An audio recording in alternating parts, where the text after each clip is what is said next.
Good morning all. Preschool Organization and Management in the last module Development Oriented Pre-Primary Activities ആണ് നമ്മൾ ഇന്ന് discuss ചെയ്യാൻ പോകുന്നത്. നമുക്ക് എല്ലാവർക്കും അറിയാം പ്രീസ്കൂളിൻ്റെ ഒരു ലക്ഷ്യം എന്ന് പറഞ്ഞു കഴിഞ്ഞാൽ തന്നെ കുഞ്ഞുങ്ങളുടെ ഒരു ഡെവലപ്മെൻ്റ് ആണ്. അവരുടെ language development, physical development, cognitive development അതൊക്കെ ഒന്ന് അതിൻ്റെ ചവിട്ടുപടി ഒന്ന് നല്ല രീതിയിൽ ആക്കുക എന്നുള്ളതാണ് നമ്മുടെ ലക്ഷ്യം തന്നെ. അപ്പോൾ അതിന് വേണ്ടിയിട്ട് തന്നെ ഒരുപാട് ആക്ടിവിറ്റീസ് നമ്മൾ മോണ്ടിസോറി വിദ്യാഭ്യാസ പദ്ധതിയിൽ ഇൻക്ലൂഡ് ചെയ്തിട്ടുണ്ട്. ആ ഓരോ ആക്ടിവിറ്റീസിലൂടെ അവരുടെ ഓരോ ഡെവലപ്മെൻറ്റും ലക്ഷ്യം വെക്കുന്നുണ്ട്. അപ്പോൾ അതിനെ പറ്റിയിട്ടാണ് ഈ ഒരു മൊഡ്യൂളിൽ ഡിസ്കസ് ചെയ്യുന്നത്. ഒരു എക്സാമ്പിൾ പറയുകയാണെന്നുണ്ടെങ്കിൽ തന്നെ നമ്മളിപ്പോൾ കുട്ടികളെ ഒരു പ്ലേ ഗ്രൗണ്ട് ഗെയിംസ് കളിപ്പിക്കുന്നു. അപ്പോൾ പ്ലേ ഗ്രൗണ്ട് ഗെയിംസ് എന്ന് പറയുമ്പോൾ തന്നെ എന്താണ്, അതിൽ അവരുടെ ഫസ്റ്റ് ഡെവലപ്മെൻ്റ് എന്ന് ഉദ്ദേശിക്കുമ്പോൾ തന്നെ നമ്മുടെ മനസ്സിൽ വരുന്നത് ഫിസിക്കൽ ഡെവലപ്മെൻ്റ് ആണ് അല്ലേ. ഫിസിക്കൽ ഡെവലപ്മെൻ്റ് ആയിരിക്കും ആദ്യമേ തന്നെ നമുക്ക് ഓർമ്മ വരിക. എന്നാൽ അതുകൂടാതെ തന്നെ ഒരു ഗെയിം എന്ന് പറയുമ്പോൾ എങ്ങനെയാണ്, കുറേ പേര് ഒരുമിച്ച് ആണ് അവർ കളിക്കുന്നത്. അപ്പോൾ എന്താ, അവിടെ ഒരു കോപ്പറേഷൻ ഉണ്ട്. അതുകൊണ്ട് തന്നെ അവിടെ എന്താ, ആ ഒരു ഓട്ടോമാറ്റിക്കലി ഒരു സോഷ്യൽ ഡെവലപ്മെൻറ്റും കൂടെ അവിടെ നടക്കുന്നുണ്ട്. അതേപോലെ തന്നെ എല്ലാ ഗെയിംസിനും അതിൻ്റേതായ കുറച്ച് റൂൾസും കാര്യങ്ങളും ഉണ്ട്. അതെല്ലാ സ്റ്റുഡൻസും ഫോളോ ചെയ്തിട്ടാണ് ചെയ്യുന്നത്. അപ്പോൾ ആ ഒരു റൂൾസ് ഫോളോ ചെയ്യുന്നത് വഴി അവരുടെ ഒരു കോഗ്നിറ്റീവ് ഡെവലപ്മെൻറ്റ് കൂടെ അവിടെ ഉണ്ടാവുന്നുണ്ട്. അങ്ങനെ ഒരു ഗെയിമിലൂടെ, ഒരു പ്ലേ ഗ്രൗണ്ട് ഗെയിമിലൂടെ തന്നെ അവരുടെ ഒരു സോഷ്യൽ ഡെവലപ്മെൻറ്റ്, ഒരു ഇമോഷണൽ ഡെവലപ്മെൻറ്റ്, കോഗ്നിറ്റീവ് ഡെവലപ്മെൻറ്റ്, അങ്ങനെ പല കാര്യങ്ങളും സംഭവിക്കുന്നുണ്ട്.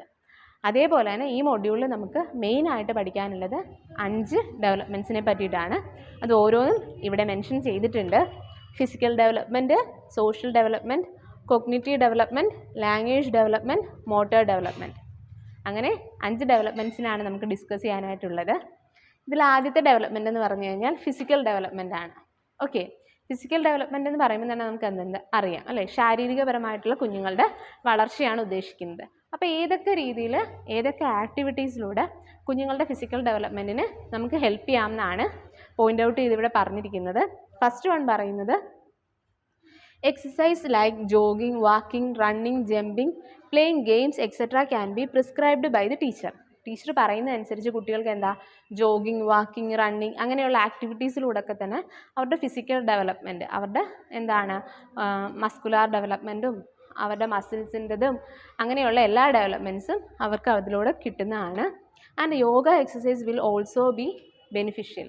അതേപോലെ തന്നെ യോഗ, ഫിസിക്കൽ എക്സസൈസ് അതേപോലെ തന്നെ അവരുടെ മെൻ്റൽ ഡെവലപ്മെൻറ്റിനും ഹെൽപ്പ് ചെയ്യുന്നതാണ്. Exercise useful for muscular development. ഈ എക്സസൈസ് എല്ലാം തന്നെ അവരുടെ മസ്കുലാർ ഡെവലപ്മെൻറ്റിന് സഹായിക്കുന്നതാണ്. Physical activities of different types which permit free movement of limbs can be encouraged. അതേപോലെ തന്നെ അവരുടെ ലിംസിൻ്റെ ഫ്രീ മൂവ്മെൻറ്റിനും അവർക്ക് അവരുടെ ശാരീരികമായിട്ട് കൈകളും കാലുകളും എല്ലാം തന്നെ അനക്കാനും ഓടാനും ചാടാനും എല്ലാം തന്നെ ഈ ഒരു ഫിസിക്കൽ എക്സസൈസ് കുഞ്ഞുങ്ങളെ ഹെൽപ്പ് ചെയ്യുന്നു. അപ്പോൾ ഫിസിക്കൽ എക്സസൈസ് ഏറ്റവും കൂടുതൽ ഇമ്പോർട്ടൻ്റ് ആണ്. അതേപോലെ തന്നെ കുട്ടികൾക്ക് ഏറ്റവും ഇഷ്ടമുള്ള ഒരു ആക്ടിവിറ്റി കൂടിയാണ്. അപ്പോൾ ഈ പറയുന്ന ഓരോ ആക്ടിവിറ്റീസിലൂടെ കുട്ടികളെ ടീച്ചർമാർക്ക് ആക്ടിവിറ്റീസ് ചെയ്യിക്കാവുന്നതാണ്. ഓക്കെ, ഇനി സെക്കൻഡ് വൺ പറയുന്നത് സോഷ്യൽ ഡെവലപ്മെൻ്റ് ആണ്. സോഷ്യൽ ഡെവലപ്മെൻറ്റ് അല്ലേ, നമുക്ക് ഒരു സമൂഹത്തിൽ നമ്മൾ ജീവിക്കുമ്പോൾ, നമ്മളെല്ലാവരും ഒരു സോഷ്യൽ ആനിമലാണ്. അപ്പോൾ ഒരു സമൂഹത്തിൽ ജീവിക്കുമ്പോൾ നമുക്ക് ഏറ്റവും കൂടുതൽ ഒരു സോഷ്യൽ ഡെവലപ്മെൻറ്റിൻ്റെ ആവശ്യകതയുണ്ട്. അപ്പോൾ എന്തൊക്കെ ആക്ടിവിറ്റീസിലൂടെ അവരുടെ ഒരു സോഷ്യൽ ഡെവലപ്മെൻറ്റ് എൻകറേജ് ചെയ്യാമെന്നാണ് നമുക്കിവിടെ പോയിൻ്റ് ഔട്ട് ചെയ്തിട്ടുണ്ട്. ഫസ്റ്റ് വൺ പറയുന്നത് all types of group work. എല്ലാ ഗ്രൂപ്പ് വർക്കുകളും സോഷ്യൽ ഡെവലപ്മെൻറ്റിന് ഹെൽപ്പ് ചെയ്യുന്നു. കാരണം എന്തുകൊണ്ടാണ്, ഗ്രൂപ്പായിട്ട് ചെയ്യുമ്പോൾ നമ്മൾ ഒരാളെ ഹെൽപ്പ് ചെയ്ത് അയാൾ പറയുന്ന ഒപ്പീനിയൻ കേട്ട് അതിൻ്റെ റൂൾസ് പാലിച്ച് അങ്ങനെയാണ് ചെയ്യുന്നത്. അതുകൊണ്ട് തന്നെ ഗ്രൂപ്പ് വർക്കുകൾ എപ്പോഴും സോഷ്യൽ ഡെവലപ്മെൻറ്റിനെ എൻകറേജ് ചെയ്യുന്നുണ്ട്. And second one play in groups, games, sports etcetera. ആ ഫസ്റ്റിൻ്റെ തന്നെയാണ് നമ്മൾ ഒരു ഗ്രൂപ്പിൽ കളിക്കുമ്പോൾ ആ നമ്മുടെ ഗ്രൂപ്പ് ജയിക്കണം. 2 ഗ്രൂപ്പായിട്ടാണ് കളിക്കുന്നത്, നമ്മുടെ ഗ്രൂപ്പ് ജയിക്കണം. എല്ലാവരും അതിന് വേണ്ടിയിട്ട് ട്രൈ ചെയ്യണം. ആ ഒരു രീതിയിൽ, ഇപ്പോൾ ക്രിക്കറ്റ് ആണെന്നുണ്ടെങ്കിൽ 2 ടീം ബേസ്ഡ് ആയിട്ടല്ലേ, ആ രീതിയിലാണ്. And eating together. നെക്സ്റ്റ് നമ്മളെങ്ങനെയാണ്, സ്കൂളിലാണ്, വീടുകളിൽ എങ്ങനെയാണ് നമുക്ക് പാരൻസ് കുഞ്ഞുങ്ങളെ പാമ്പർ ചെയ്തൊക്കെയാണ് ഫുഡ് കൊടുക്കുന്നത്, അവർക്ക് ഇഷ്ടമുള്ള ഫുഡ് അങ്ങനെ. അതേസമയം നമ്മൾ സ്കൂളിലോട്ട് വരുമ്പോൾ അവിടെ ഒരു ഡിഫറെൻ്റ് അറ്റ്മോസ്ഫിയർ ആണ്. അവിടെ എങ്ങനെയാണ് എല്ലാ കുഞ്ഞുങ്ങളും കൂടെ ഒരുമിച്ച് ഫുഡൊക്കെ ഷെയർ ചെയ്ത് അങ്ങനെയാണ്. അപ്പോൾ അത് കഴിക്കുന്ന ഒരു രീതി, ഒരു മാനേഴ്സൊക്കെ ഉണ്ട്. അപ്പോൾ ഈറ്റിംഗ് ടുഗദർ എന്ന് പറയുമ്പോൾ എല്ലാവരും ഒരുമിച്ച് അല്ലേ ഫുഡൊക്കെ ഷെയർ ചെയ്ത് കഴിക്കുമ്പോൾ ആ ഒരു സോഷ്യൽ ഡെവലപ്മെൻറ്റ്, കൂടെയുള്ള ഒരാളെ കൂടെ ഹെൽപ്പ് ചെയ്യുക, സഹായിക്കുക, എല്ലാവരും കൂടെ ഒരുമിച്ചിരുന്ന് കഴിക്കുന്നതിൻ്റെ ആ ഒരു ഹാപ്പിനെസ് ഒക്കെ കുഞ്ഞുങ്ങൾക്ക് മനസ്സിലാക്കാം. And next one group exercises. ഈ പറയുന്ന ഫിസിക്കൽ ഡെവലപ്മെൻറ്റിൽ പറഞ്ഞ പ്ലേ ഗ്രൗണ്ട് ഗെയിംസ് ഒക്കെ തന്നെ എന്താണ് ഗ്രൂപ്പ് എക്സസൈസിൻ്റെ കൂട്ടത്തിൽ നമുക്ക് കൂട്ടാവുന്നതാണ്. And mass prayers. എന്താണ്, നമുക്ക് എല്ലാവർക്കും അറിയാം സ്കൂളുകളിൽ രാവിലെ പ്രെയർ ഉണ്ട്. അപ്പോൾ എല്ലാ കുഞ്ഞുങ്ങളും എഴുന്നേറ്റ് നിന്നിട്ട് പ്രെയറിന് വേണ്ടിയിട്ട് എല്ലാ കുഞ്ഞുങ്ങളും പ്രാർത്ഥിക്കാനായിട്ട് നിൽക്കും. അപ്പോൾ അതെന്താണ്, അതും ഒരു സോഷ്യൽ ഡെവലപ്മെൻ്റ് ആണ് അല്ലേ, എല്ലാവരും കൂടെയാണ് അത് ചെയ്യുന്നത്. And celebration of important days. നമ്മുടെ ഇമ്പോർട്ടൻറ്റ് ഡേയ്സ്, അതായത് എന്തൊക്കെയാണ്, റിപ്പബ്ലിക് ഡേ, ഇൻഡിപെൻഡൻസ് ഡേ, ഇതെല്ലാം തന്നെ നമുക്ക് സെലിബ്രേറ്റ് ചെയ്യുക. അതെല്ലാം തന്നെ എന്താ, നമ്മുടെ രാജ്യത്തോടുള്ള സ്നേഹവും നമ്മുടെ കൾച്ചറും എല്ലാം തന്നെ കുഞ്ഞുങ്ങൾക്ക് കൂടുതലായിട്ട് അതിനോടൊക്കെ തന്നെ ഒരു സ്നേഹവും ഒരു പ്രൗഡ് ഫീലിങ്ങും ഒക്കെ തന്നെ ഉണ്ടാക്കാനായിട്ട് ഹെൽപ്പ് ചെയ്യും. And next one picnic, excursion etcetera. എപ്പോഴും ഒരു സ്കൂളിൻ്റെ അറ്റ്മോസ്ഫിയറിൽ നിന്ന് മാറിയിട്ട് ഇടയ്ക്കൊരു പിക്നിക്കും എക്സ്കർഷനും ഒക്കെ കൊടുക്കുന്നത് കുഞ്ഞുങ്ങൾക്കൊരു റീഫ്രഷ്മെൻ്റ് ആണ്. അപ്പോൾ കുറേ കൂടെ ഒരു ഫ്രണ്ട്ഷിപ്പ് മൈൻഡും സോഷ്യൽ ഡെവലപ്മെൻ്റ് ഒക്കെ അവിടെ ഉണ്ടാവുന്നതാണ്. And last one group songs and group dance. നമ്മുടെ സ്കൂളിലൊക്കെ പ്രോഗ്രാംസിന് എങ്ങനെയാണ് ഗ്രൂപ്പ് ഡാൻസും ഗ്രൂപ്പ് സോങ്സും ഒക്കെ നമുക്ക് ചെയ്യാവുന്നതാണ്. അതിലൂടെയും കുഞ്ഞുങ്ങളുടെ സോഷ്യൽ ഡെവലപ്മെൻറ്റ് സാധ്യമാകുന്നതാണ്. And next one cognitive development. Cognitive development എന്നുകൊണ്ട് ഉദ്ദേശിക്കുന്നത് എന്താണ്, നമ്മൾ ചിന്തിച്ച് ഓരോ കാര്യങ്ങളും മനസ്സിലാക്കി ഓരോന്നല്ലേ നമുക്ക് എല്ലാ കാര്യങ്ങളും എങ്ങനെ ചെയ്യണം, നമ്മൾ ബുദ്ധിപരമായിട്ട് കുറേ കൂടെ ആലോചിച്ചാണ് എന്ത് ചെയ്യുന്നത്, ഓരോ ആക്ടിവിറ്റീസ് ചെയ്യേണ്ടത്. അപ്പോൾ ആ കോഗ്നിറ്റീവ് ഡെവലപ്മെൻറ്റ് ഏതൊക്കെ ആക്ടിവിറ്റീസിലൂടെ സാധ്യമാണെന്നാണ് പറയുന്നത്. Constructive arrangements of cubes, cylinders, strings etcetera. എന്താണ്, കൃത്യമായിട്ട് ക്യൂബ്സിൻ്റെയും സിലിണ്ടേഴ്സൊക്കെ ഹൈറ്റ് നോക്കി അതിൻ്റെ ഡയമീറ്റർ നോക്കിയൊക്കെ അറേഞ്ച് ചെയ്യുന്നത് വഴി അത് ഓരോന്നും കുട്ടികൾ സൂക്ഷ്മമായി നിരീക്ഷിച്ചിട്ടാണ് ചെയ്യുന്നത്. And next one solve puzzles. എന്താണ്, പസിൽസ് സോൾവ് ചെയ്യാൻ കൊടുക്കുക. അപ്പോഴും കുട്ടികൾ ടൈം എടുത്ത് കോൺസെൻട്രേറ്റ് ചെയ്താണ് ആ ഒരു ആക്ടിവിറ്റി കംപ്ലീറ്റ് ചെയ്യുക. Competition in saying what is hidden അല്ലേ, കൂട്ടത്തിൽ ഒളിച്ചിരിക്കുന്ന ആളെ കണ്ടെത്തുക. അത് നമ്മളെല്ലാവരും കുഞ്ഞിലേ ചെയ്തിട്ടുള്ള ഒരു ഗെയിമാണ്. അപ്പോൾ അതിലൂടെ അതും അവർ തപ്പും അല്ലേ, ആരാണ് ഒറ്റയാൻ, ആരാണ് ഒളിച്ചിരിക്കുന്നത് എന്നുള്ളതൊക്കെ കണ്ടുപിടിക്കാൻ കുട്ടികൾക്ക് ഇഷ്ടമാണ്. ആൻഡ് യൂസിങ് അബാക്കസ് യൂസ് ചെയ്തിട്ട് മാത്തമാറ്റിക്കൽ ആയിട്ടുള്ള കാര്യങ്ങൾ ചെയ്യുമ്പോഴും അവിടെ കുട്ടികൾ കാര്യമായിട്ട് കോൺസെൻട്രേറ്റ് ചെയ്തിട്ടാണ് ചെയ്യുന്നത്. Naming picture of animals, birds, flowers, rings. ഓരോ ആനിമലിൻ്റെയും ബേർഡ്സിൻ്റെയൊക്കെ പിക്ചേഴ്സ് ഐഡൻറ്റിഫൈ ചെയ്ത് അത് ഓരോന്നും ഏതാണ്, അതിൻ്റെ നെയിം എന്താണ് എന്ന് ഐഡൻറ്റിഫൈ ചെയ്ത് പറയുക. അതും കുഞ്ഞുങ്ങളുടെ കോഗ്നിറ്റീവ് ഡെവലപ്മെൻറ്റിന് ഹെൽപ്പ് ചെയ്യുന്നതാണ്. ആൻഡ് നെക്സ്റ്റ് വൺ പറയുന്നത് ലാംഗ്വേജ് ഡെവലപ്മെൻറ്റ്. ലാംഗ്വേജ് എന്ന് പറയുമ്പോൾ തന്നെ നമ്മുടെ ലാംഗ്വേജ് ഡെവലപ്മെൻറ്റ് ബേസ് ചെയ്തിരിക്കുന്നത് അവർ താമസിക്കുന്ന സൊസൈറ്റി, കൾച്ചർ, അതേപോലെ തന്നെ സ്ഥലം, അതിനെയൊക്കെ ഡിപ്പെൻഡ് ചെയ്തിട്ടാണ്. ഇപ്പോൾ മോണ്ടിസോറി വിദ്യാഭ്യാസ പദ്ധതിയിൽ മെയിനായിട്ട് പറയുന്നത് എന്തായിരിക്കും, ഇംഗ്ലീഷ് ലാംഗ്വേജിനെ പറ്റിയിട്ടായിരിക്കും.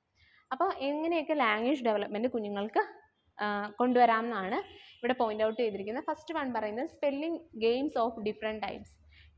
സ്പെല്ലിംഗ് ഗെയിംസ് കുഞ്ഞുങ്ങൾക്ക് കൊടുക്കാം, അതുവഴി അവരുടെ ലാംഗ്വേജ് ഇമ്പ്രൂവ് ആവും. And reading story picture. ഒരു പിക്ചർ കണ്ടിട്ട് എന്താണ് അതിൻ്റെ കഥ എന്ന് വായിപ്പിക്കാം കുഞ്ഞുങ്ങളെ കൊണ്ട്. എക്സ്പ്ലെയിനിങ് പിക്ചേഴ്സ്, ഓരോ പിക്ചറും കൊടുത്തിട്ട് അതെന്താണ് എന്ന് എക്സ്പ്ലെയിൻ ചെയ്യിക്കുക. അപ്പോഴും അവരുടെ ലാംഗ്വേജിൽ ഡെവലപ്മെൻറ്റ്സ് ഉണ്ടാക്കാൻ അത് ഹെൽപ്പ് ചെയ്യുന്നതാണ്. Repeating stories told by teacher പറഞ്ഞ കഥ കുഞ്ഞുങ്ങളെ കൊണ്ട് വീണ്ടും പറയിപ്പിക്കുക. അപ്പോൾ അവർ കുറേ കൂടെ ലാംഗ്വേജിൽ ശ്രദ്ധിക്കുന്നതാണ്. And answering questions on stories. ഒരു കഥ പറഞ്ഞിട്ട് കുഞ്ഞുങ്ങളോട് നമ്മൾ ക്വസ്റ്റ്യൻസ് ചോദിക്കുന്നു അല്ലേ, ആ കഥയിൽ നിന്നുള്ള ക്വസ്റ്റ്യൻസ് ചോദിക്കുന്നു. അപ്പോഴേ അവർ ഓർത്ത് എന്താണ് എന്നുള്ളത് പറയും. റീസൈറ്റിംഗ് നഴ്സറി റൈംസ് വിത്ത് ആക്ഷൻ.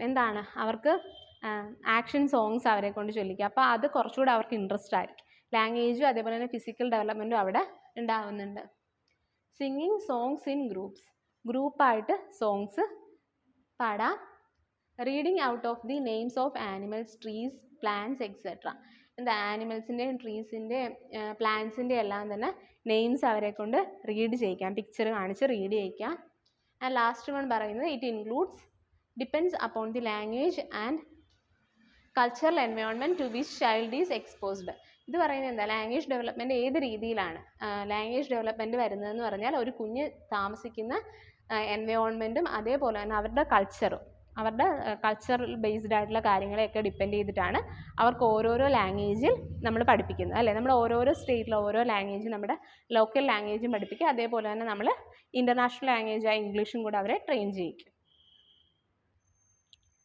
ഓക്കെ, അപ്പോൾ ലാംഗ്വേജ് ഡെവലപ്മെൻറ്റ് കംപ്ലീറ്റ് ആയി. ഇനി ലാസ്റ്റ് വൺ പറയുന്നത് മോട്ടോർ ഡെവലപ്മെൻറ്റ്. മോട്ടോർ ഡെവലപ്മെൻറ്റ് എന്ന് പറയുമ്പോൾ എന്താണ്, നമ്മൾ ചെയ്യുന്ന കാര്യങ്ങൾ പ്രോപ്പർലി അല്ലേ, നമ്മുടെ എല്ലാ രീതിയിലുള്ള ഡെവലപ്മെൻ്റ് ആണ്. നമ്മൾ സ്പീക്ക് ചെയ്യുമ്പോൾ റൈറ്റ് ചെയ്യുമ്പോൾ എല്ലാ കാര്യങ്ങളും കംപ്ലീറ്റ് ചെയ്യുന്ന ഒരു ഡെവലപ്മെൻ്റ് ആണ് മോട്ടോർ ഡെവലപ്മെൻറ്റ് എന്നുകൊണ്ട് ഉദ്ദേശിക്കുന്നത്. അതിനകത്ത് വരുന്ന ആക്ടിവിറ്റീസ് എന്ന് പറയുന്നത് sitting at the desk with correct poster. നമ്മൾ ഇരിക്കുന്ന രീതിയിൽ കറക്റ്റ് രീതിയിലാണ് ഇരിക്കേണ്ടത്. അതെന്താ, നമ്മുടെ ഒരു ഹെൽത്തിനെ അത് കോൺഷ്യസ് ആയിട്ട് നിർത്തുന്ന ഒരു കാര്യമാണ്. അപ്പോൾ അതുണ്ട്. പിന്നെ ഡ്രോയിങ് ആൻഡ് റൈറ്റിംഗ്, എങ്ങനെയാണ് എഴുതേണ്ടത്, എങ്ങനെയാണ് റൈറ്റ് ചെയ്യേണ്ടത്, എങ്ങനെയാണ് പെയിൻറ്റ് ചെയ്യേണ്ടത്, ഡ്രോ ചെയ്യേണ്ടത്, അതെല്ലാം തന്നെ കുട്ടികളെ പഠിപ്പിക്കുന്നത്. അതിനൊക്കെ തന്നെ പെന്ന് പിടിക്കുന്ന രീതി, അതാണ് holding crayon, pencil etcetera properly in hand അല്ലേ. നമ്മളെല്ലാവരും ട്രെയിൻ ചെയ്താണ്. നമ്മളെല്ലാവരും ഇങ്ങനെ എഴുതുന്ന സമയത്ത് ഇങ്ങനെയാണ് പെൻ പിടിച്ച് തരേണ്ടത് എന്ന് നമ്മൾ ഒരാൾ പഠിപ്പിച്ചിട്ടില്ല എന്നുണ്ടെന്നുണ്ട് ഒരിക്കലും ഇന്ന് നമ്മളത് ഫോളോ ചെയ്യില്ല. നമ്മളെ ആ ഒരു ടൈമിന് നമ്മൾ ചെരുപ്പിടുന്നത് തെറ്റിപ്പോകുമ്പോൾ നമ്മുടെ പാരൻസ് അത് കറക്റ്റ് ചെയ്ത് തരും, ടീച്ചേഴ്സ് കറക്റ്റ് ചെയ്ത് തരും. അങ്ങനെ ഓരോന്നും നമ്മൾ തെറ്റായിട്ട് ചെയ്യുമ്പോൾ അവർ കറക്റ്റ് ചെയ്താണ് ഇന്ന് നമ്മൾ ഇന്ന് കാര്യങ്ങളെല്ലാം നമ്മൾ പ്രോപ്പറായിട്ട് ചെയ്യാൻ പഠിച്ചത്. അപ്പോൾ അതുപോലെ തന്നെ പേനയും പെൻസിലും എല്ലാം കൃത്യമായിട്ട് പിടിക്കുന്നത്. ആൻഡ് പ്ലേയിങ് മ്യൂസിക്കൽ ഇൻസ്ട്രുമെൻ്റ് എല്ലാം തന്നെ പ്ലേ ചെയ്യേണ്ട എങ്ങനെ, അതിനൊരു പ്രോപ്പറായിട്ടുള്ള റൂളുണ്ട്. അത് ഓരോ ഇൻസ്ട്രുമെൻറ്റിനും അതിൻ്റേതായിട്ടുള്ള കുറേ റൂൾസ് ഉണ്ട്. അത് പിടിക്കേണ്ട ഹോൾഡ് ചെയ്യേണ്ട രീതി, വായിക്കേണ്ട രീതി, അതൊക്കെ തന്നെ കുഞ്ഞുങ്ങളെ അവർക്കിഷ്ടമുള്ള ഇൻസ്ട്രുമെൻറ്റ്സ് നമുക്ക് പഠിപ്പിക്കാം. And making models of animals, flowers etcetera. കുഞ്ഞുങ്ങളെയൊക്കെ സംബന്ധിച്ച് അവർക്ക് ക്രാഫ്റ്റ് വർക്കൊക്കെ ഇഷ്ടമുള്ള കാര്യങ്ങളായിരിക്കും. അപ്പോൾ ഓരോ ആനിമൽസിൻ്റെ, ഫ്ലവേഴ്സിൻ്റെത്, ബേഡ്സിൻ്റെത്, അതെല്ലാം തന്നെ പേപ്പർ യൂസ് ചെയ്ത് അതേപോലെ തന്നെ ക്ലേ ഒക്കെ യൂസ് ചെയ്ത് കുട്ടികളെ കൊണ്ട് ചെയ്യിക്കുക. അപ്പോൾ അവരുടെ കോൺസെൻട്രേഷനും ക്രിയേറ്റിവിറ്റിയൊക്കെ ഇൻക്രീസ് ചെയ്യാനായിട്ട് ഹെൽപ്പ് ചെയ്യുന്നതാണ്.